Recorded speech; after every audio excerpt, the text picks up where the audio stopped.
Hello friends, my name is Simran and मैं अपने channel my life my opinion में आप सबका वेलकम करती हूँ। आज मुझे जो बात करनी है, जो कल का सितारा का व्लॉग आया है, उसमें 2-3 चीज़ें बहुत इम्पॉर्टेंट हैं और सबके समझने वाली भी हैं। अब देखिए कि मैं बार बार यही बात करती हूँ कि जो सितारा है वो इमेजिनरी लाइफ में पहुँच चुकी हैं। ये एक ऐसा पैटर्न है जो आगे जाकर आपको लाइफ को कॉम्प्लिकेटेड करता जाएगा, क्योंकि आप में वो समझ ही नहीं रहती कि रियल क्या है और आपने इमेजिन क्या कर रखा है। तो ये आपके मेंटल हेल्थ के लिए एक बहुत बड़ी प्रॉब्लम हो सकती है। अब मैं डिस्कस करूँगी कि ये मैंने क्यों कहा है ऐसे। सितारा ने खुद स्टेटमेंट दी है कि वो लोगों के नज़दीक जाने से या लोगों के साथ अपने रिश्ते बनाने में अब उनको डर लगता है। तो आप सबको इनकी इस स्टेटमेंट पे यकीन है? ऐसा नहीं है, वो नहीं डरती हैं। हालाँकि बहुत सारे उनके व्यूअर्स, सपोर्टर्स उनको मैसेजेस करते हैं, उनको बताते हैं कि सितारा आप ऐसा नहीं करें, क्योंकि आपने पहले बहुत घाव लिए हैं, आपको बहुत सारे लोगों ने धोखे दिए हैं। लेकिन आप लोगों पर बिलीव ना करें, डोंट बिलीव एनीवन। बट ऐसा नहीं होता, लोग सितारा से नाराज़ भी होते हैं। सपोर्टर्स बहुत हद तक नाराज़ रहे कि सितारा हमारी बात नहीं सुन रही हैं, नहीं मान रही हैं, और वो उन्हीं लोगों के नज़दीक जा रही हैं, उन्हीं लोगों पे ट्रस्ट कर रही हैं जिन्होंने उनको बार बार धोखा दिया या परेशान करा या बिहाइंड द सीन उनके लिए कांटे बीज दिए। ये सारी चीज़ें हम बार बार उनको बताते रहे हैं और स्टिल बता रहे हैं। अभी 1-2 वीडियोस में पहले भी मैंने उनको कौसर के बारे में, साजिद भाई के बारे में, कौसर के ब्रदर के बारे में कुछ चीज़ें हैं, जैसे मैंने जो रमज़ान है उसके बारे में, सबके बारे में मैंने उनको अलर्ट भी किया, बताया भी कि आपके साथ ये जो लोग हैं उन पे आपको बिल्कुल ब्लाइंड फेथ नहीं करना चाहिए।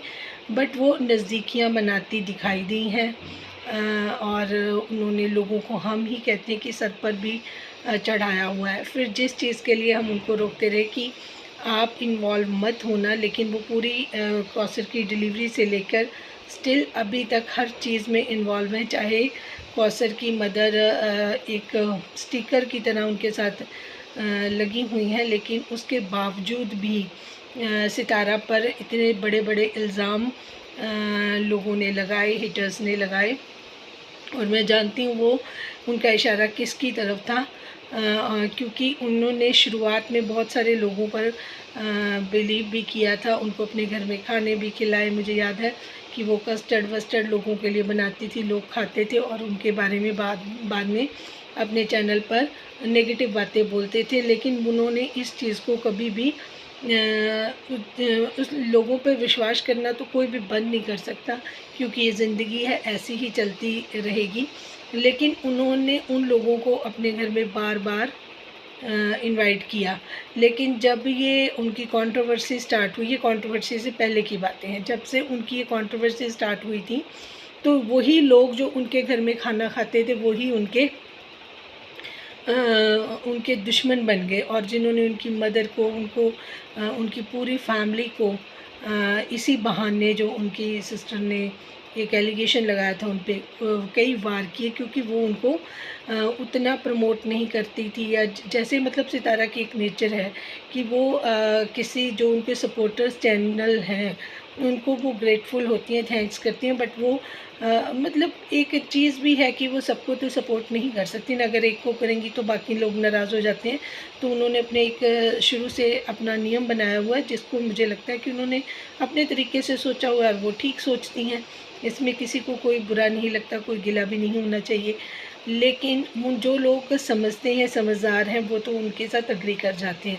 जो डिसअग्री करते हैं, जैसे उनके बच्चों के लिए कुछ खिलौने, कपड़े लेके गई सितारा ने भी उस तरीके से उनको किया, बट वो सितारा को अपने तरीके से चलाना चाहती थी, कंट्रोल अपने हाथ में लेना चाहती थी। तो सितारा ने डिस्टेंस मेंटेन किया। जब डिस्टेंस मेंटेन किया, उनको बहुत ज़्यादा मुँह नहीं लगाया, तो वो और भी उनको गुस्सा आ गया। तो फिर उन्होंने इनके बारे में जो इनको सपोर्टर मरियम थी या कोई भी था, उनके बारे में बहुत कुछ गलत चलत बोल रहा। फिर उनकी जो ये भाभी थी अपना ये मिसेस फारूक और 4 सिस्टर्स, उनसे उनके राब्ते थे, उन्होंने इंफॉर्मेशन कलेक्ट करी उनकी मदर के बारे में, जो सारी चीज़ें फिर वो अपने चैनल पे बताती रही जो पहले कभी किसी को पता नहीं थी। और सलमा के जो सपोर्टर्स थे उन्होंने भी इसके रिगार्डिंग बात नहीं की थी, लेकिन वो जो सितारा के राफ्ते में थी और जो सितारा के रिलेटिव्स थे उन्होंने उनको सारी सच्चाइयाँ बता दी थी। नाम बताने के लिए मुझे पता है कि वो कौन है, इतनी सारी चीज़ें मैंने बता दी, बहुत सारे लोग समझ भी गए होंगे और मुझे पता है वो किसके बारे में बात कर रही थी। कौन हेटर्स हैं जो जेलस हैं, हसद में हैं और उनको राइज़ करते हुए उनको देखना बिल्कुल भी अच्छा नहीं लग रहा। ये बात तो है कि अपने तो अपने, इनके तो पराए भी सगे नहीं हैं। जो अपने हैं उन्होंने भी घाव दिए, जो बाहर वाले हैं वो भी घाव दिए। अब क्वेश्चन ये आता है कि इन्होंने कहा कि बादाम खाने से अकल नहीं आती, अकल जो है वो इस तरीके से धोखे खाने से आती है। तो हम इस बात से इत्तेफाक नहीं रखते। आपको जो अकल है अभी तक नहीं आई है, शायद आपको जो यूनिवर्स इतने पॉजिटिवली प्यार से समझाने की कोशिश कर रहे हैं, आपकी ग्रोथ चाहते हैं, आपको उस चक्रव्यूह से निकालना चाहते हैं, आप उनकी बातों को और इशारों को नहीं समझ रही हैं। मैं तो खुद इस चीज़ से हैरान हूँ कि हमने जो भी आपको बात बताई आज दिन तक, चाहे मैंने खुद के लिए भी आपको बोला कि मुझे ये काम नहीं करना, ये काम करना है, और उनके रिज़ल्ट्स आपको देखिए। अगर मैं वो काम करती तो आज मैं भी उसी चक्रव्यूह में होती जिसमें बाकी सारे अदर रिएक्शन चैनल्स पड़े हुए हैं, जिनके अपने इमेजेस पे बात आ गई है। देखिए मैंने पहले बोल दिया था कि जो जैसा है वो वैसा दिखेगा, चाहे हम अपने चेहरे पर कितना भी नकाब डाल लें, उस चेहरे को हम छिपा नहीं पाएंगे, क्योंकि ये ईयर ही ऐसा था जिसमें लोगों की सच्चाइयाँ बाहर आनी थी, जो बहुत ज़्यादा आगे बढ़कर बात करते थे, जो जिन्होंने अपने मन में कुछ और बाहर कुछ दिखाया था, उनके सारे ट्रू फेसेस अपने आप बाहर निकल आए हैं। और इनके जो रिश्तेदार हैं, जैसे कौसर के भाई जैसे लोग जो बिल्कुल ही साइलेंट थे, उनकी सच्चाइयाँ भी बाहर आई हैं। अभी आगे आगे देखिए होता है क्या, क्योंकि अभी आगे तो बहुत कुछ होना है। तो मैं इनको अवेयर कर रही हूँ, बहुत तरीके से मैंने कोशिश की है, पर जो मुझे रिप्लाई दिए हैं, मुझे समझ आती है कि आप मेरा चैनल देख रही हैं। आपके बहुत सारे इशारे, बहुत सारे रिप्लाई, जैसे रमज़ान के बारे में आपने क्लियर करा क्योंकि हाईली ऑब्जेक्शनेबल था। उसके बाद आपने कई चीज़ों के बारे में और बताया कि हाँ मुझे अब अकल आ गई, मुझे लोगों के करीब नहीं जाना। बट कौन सा एग्जाम्पल आपने सेट किया है जिससे मुझे पता चले कि आप लोगों के करीब नहीं जा रही हैं, आप लोगों के अननेसेसरली करीब जा रही हैं। जहाँ तक हम आपको बार बार बोलते आए कि आपको डिस्टेंस मेंटेन रखना है, अपनी सेल्फ़ रिस्पेक्ट को आपने इम्पोर्टेंस देनी है, अपने सेल्फ़ लव को प्रायोरिटी देनी है। जो भी लोग मुझे आज देख रहे हैं, सबसे बढ़िया लेसन और बहुत ही देखिए दो चीज़ें होती हैं, एक तो होती है नॉलेज जिसको जानकारी बोलते हैं, एक होता है ज्ञान जिसको विजडम बोलते हैं।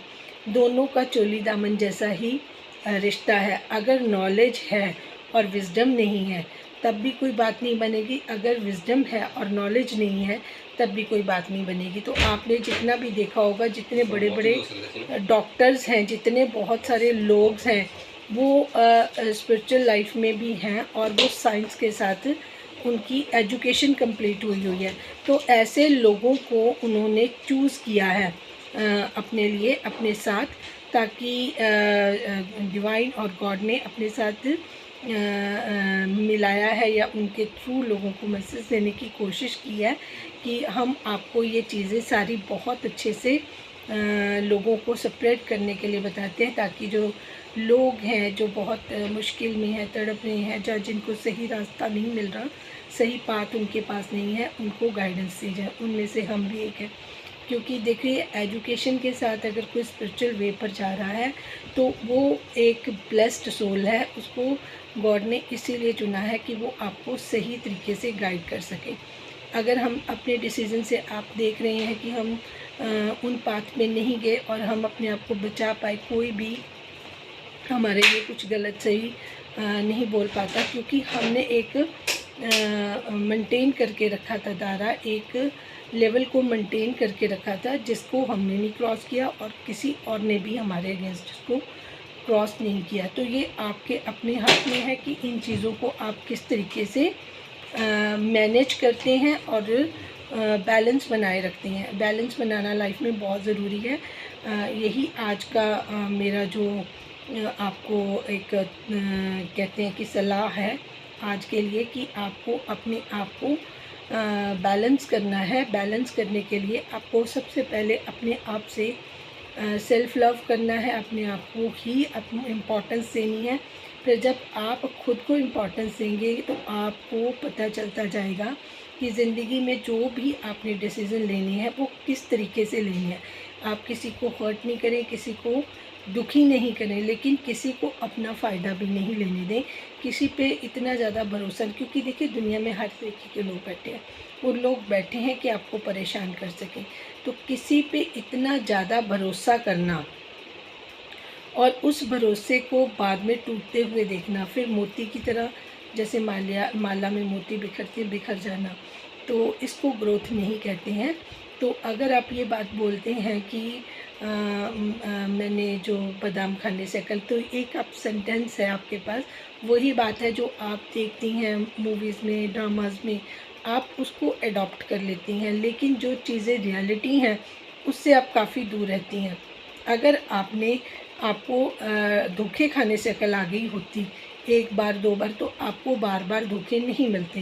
तो यहाँ पे आप एक लायर साबित हुई हैं मेरे हिसाब से, क्योंकि आप ये झूठ बोल रही हैं। आप अपने आप को भी, आप लोगों को ही झूठ नहीं बोल रही हैं, क्योंकि आपको पता ही नहीं लग रहा कि रियल क्या है और इमेजिनरी क्या है। जो आप इमेजिनरी लाइफ जीती जा रही हैं उसके अंदर आपने ये मान लिया, क्योंकि आप आसपास जो लोग बात करते हैं उसको सुन रही हैं और देख रही हैं और रिकॉर्ड कर रही हैं माइंड में, लेकिन उन चीज़ों को फ़िल्टर नहीं कर पा रही हैं कि इमेजिनरी लाइफ और रियल लाइफ में क्या डिफरेंस है। आप कर कुछ रही हैं, बता कुछ रही हैं, उसमें आपकी गलती नहीं है। आपने इस तरीके से अपने आप को कहते हैं ना शांत रखने की, या इतना किसी के साथ बीत जाए और फिर भी अपनी लाइफ में स्मूथली चलता जाए, उस कोशिश को करते करते आपने उन लोगों के साथ कट ज़रूर किया है, लेकिन ये इस तरीके से नहीं है कि वो रियल है। तो प्लीज़ एक बार सेल्फ़ एनालिसिस करें कि क्या आपने ऐसे लोगों से दूरी बनाई। आप कहती हैं कि मैंने ऐसे लोगों से पीछा छुड़ा लिया, या मैंने ऐसे लोगों के साथ कॉन्टैक्ट्स कम कर लिए, या इस तरीके से कर लिया।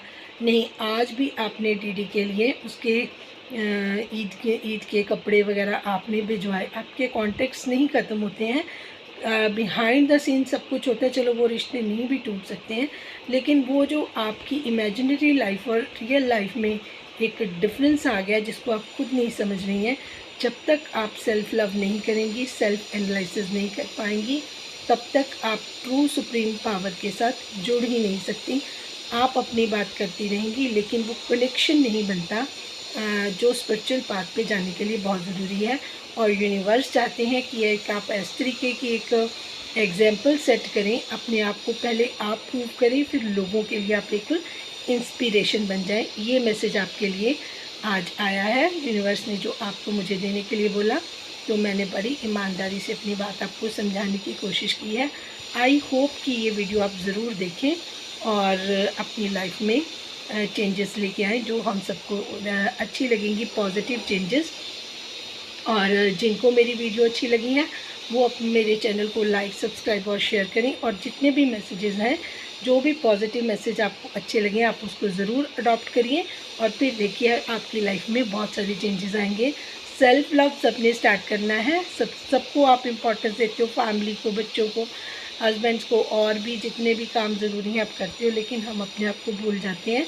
हम एक सोल हैं, एक इंडिविजुअल सोल हैं, हमारा भी मकसद है, हमें भी भगवान ने दुनिया में भेजा है। हम ये सारी चीज़ें भूल जाते हैं। प्लीज़ इस चीज़ को याद रखना और चैनल को लाइक, सब्सक्राइब कर देना। Thank you so much for watching.